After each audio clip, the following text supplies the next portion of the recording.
사랑하는 하나님 감사합니다. 오늘도 예꿈 예배를 하나님께 드립니다.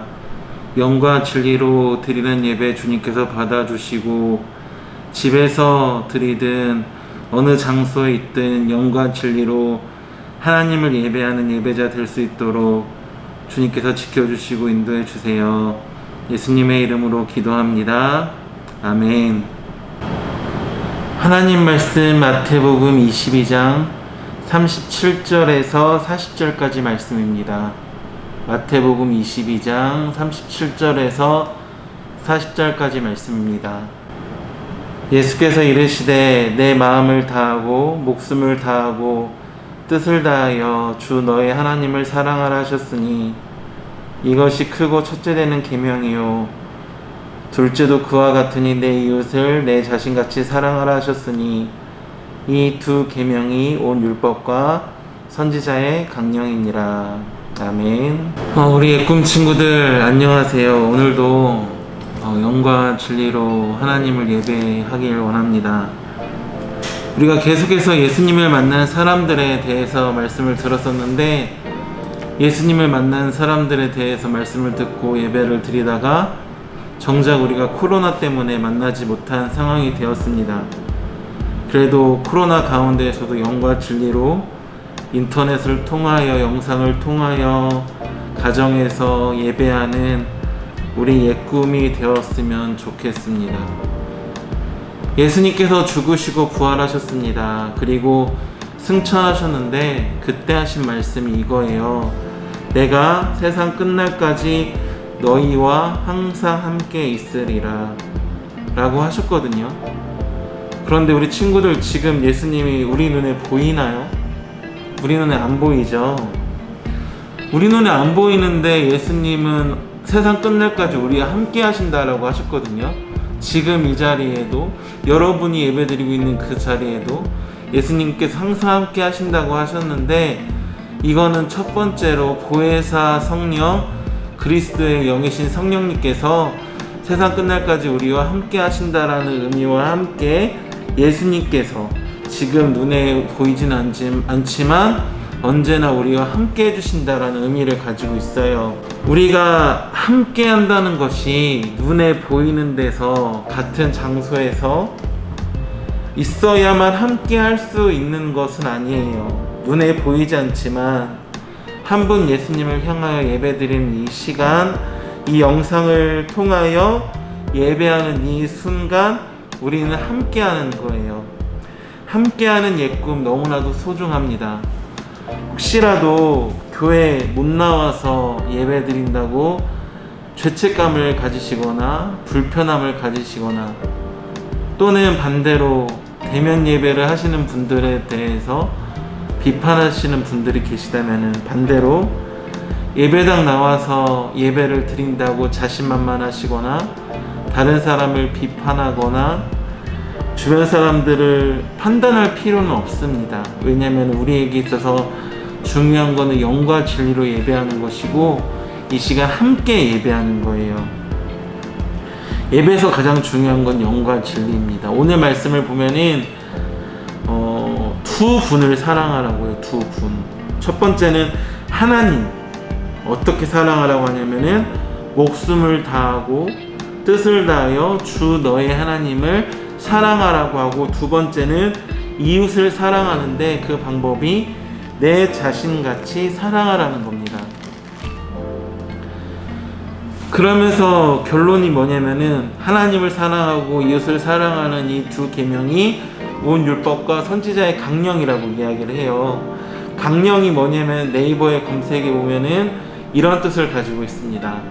정당이나 사회단체 등이 그 기본 입장이나 방침, 운동 규범 따위를 열거한 것. 그리고 성경에서 오늘 본문에서 말하는 강령이라는 단어는 어떤 뜻을 가지고 있냐면은 매달다라는 뜻을 가지고 있어요. 매달면 어떻게 될까요? 사람들에게 잘 보이는 거죠. 그러니까 매달아서 사람들에게 보이는 것을 강령이라고 하는데 그만큼 뭐냐면 중요하고 중요한 가치관이라는 의미를 가지고 있어요. 뭐가요? 하나님을 사랑하고 이웃을 사랑하는 것이. 그런데 우리는 하나님을 사랑하는 것은 좀 잘 지키는 것 같아요. 열심히 지키는 것 같고 하나님을 소중하게 대하고 귀하게 여기는데 반대로 이웃을 하나님만큼 귀하게 여기지는 않아요. 하나님보다 더 사랑하고 하나님보다 먼저 사랑하고 하나님의 위치와 자리를 바꿔버리는 것을 우리는 우상이라고 하는데, 이웃을 하나님보다 더 사랑하라고 이웃을 하나님보다 먼저 사랑하라는 그 뜻은 아니에요. 그런데 이웃을 하나님만큼, 하나님을 사랑하는 만큼 사랑하라, 또 내 자신만큼 사랑하라 라는 것이 하나님의 뜻인데, 여기서 이웃은 어떤 것을 의미할까요? 그냥 옆집에 사는 사람 이것만을 의미하진 않습니다. 내 주위에 있는 친한 사람, 가족, 주변 사람들, 소중한 사람들을 사랑하라는 의미입니다. 우리는 친하고 소중하면은 더 귀하게 대해줘야 되는데 함부로 대하는 경우들이 너무나도 많아요. 그러면은 안 돼요. 그리고 이웃에 대한, 이웃이란 단어는 이런 뜻을 가지고 있습니다. 가까이, 이웃, 즉 동료, 그리고 괄호치고 뭐라고 되어 있어요? 사람, 국민, 기독교인, 친구로서 라는 뜻을 가지고 있습니다. 그러니까 우리는 하나님을 사랑해야 돼요. 이게 가장 중요하고, 하나님을 사랑하는 것처럼 내 이웃, 주변의 소중한 사람들을 사랑하고 기독교인, 국민을 마찬가지로 사랑해야 합니다. 이것이 예수님께서 소중하다고 말하는 선지자의 강령, 매달아서 사람들에게 보여줘라 라고 말씀하신 가르침이에요. 코로나로 인해서 어려운 상황 가운데 어떤 목사님께서 카드 섹션으로 자기 설교를 요약해서 인터넷에 올려두셨는데 참 위로가 됩니다. 그 제목은 이렇습니다. 이 시대를 살아가는 모든 분들을 위로하고 축복합니다. 코로나 감염 시대가 전해주는 메시지, 샘터교회 안중덕 목사님이 쓰신 글입니다. 그대로 읽어드리겠습니다. 마스크를 착용하라는 것은 잠잠하라는 뜻입니다.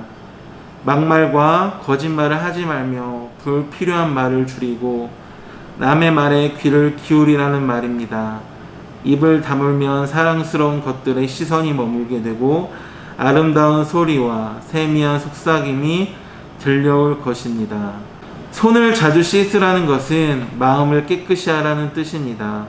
악한 행실과 죄에서 돌이켜 회개하고 성결하라는 말입니다. 안과 밖이 깨끗하여야 자신도 살고 남도 살 수 있다는 말입니다.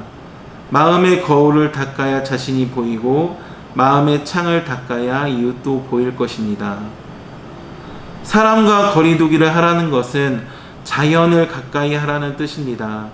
사람끼리 모여서 살면서 서로 다투지 말고 공기와 물과 자연의 생태계를 돌보며 조화롭게 살라는 말입니다. 자연을 가까이 할수록 마음이 넉넉하여 모든 것들을 사랑하게 될 것입니다. 대면 예배를 금지하라는 것은 언제 어디서나 하나님을 바라보라는 뜻입니다. 위안을 얻거나 사람에게 보이려고 예배당에 가지 말고 천지에 계신 하나님을 예배하라는 말입니다. 하나님을 대면할수록 그의 나라와 그의 뜻에 가까이 이르게 될 것입니다.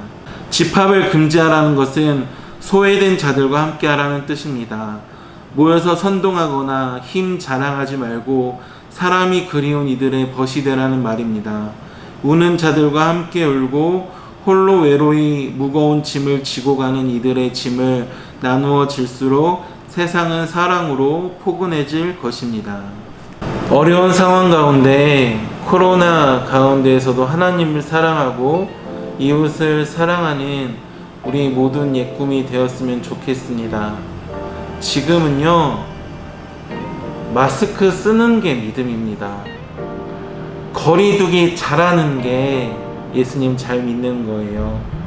손 잘 씻는 게 믿음입니다. 어떠한 경우에도 하나님을 사랑하고 예수님을 사랑하고 이웃을 사랑하고 사랑할 방법을 먼저 찾으세요.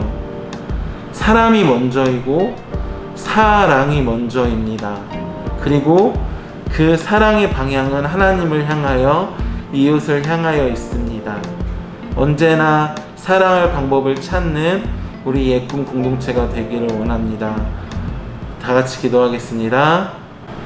사랑이 많으신 하나님, 하나님을 사랑하고 이웃을 사랑할 수 있도록 주님께서 은혜를 내려 주시옵소서. 사람이 먼저이고 사랑이 먼저이며 그 사랑은 하나님을 향한 사랑, 이웃을 향한 사랑입니다. 그리고 그 사랑을 우리를 위하여서 나를 위해서 죽어주신 예수 그리스도를 통하여 배웠사오니 하나님 어려운 상황 가운데 더 사랑할 방법을 찾고 사랑할 수 있는 우리 예꿈이 될 수 있도록 주님께서 은혜를 내려주세요. 예수님의 이름으로 기도합니다. 아멘.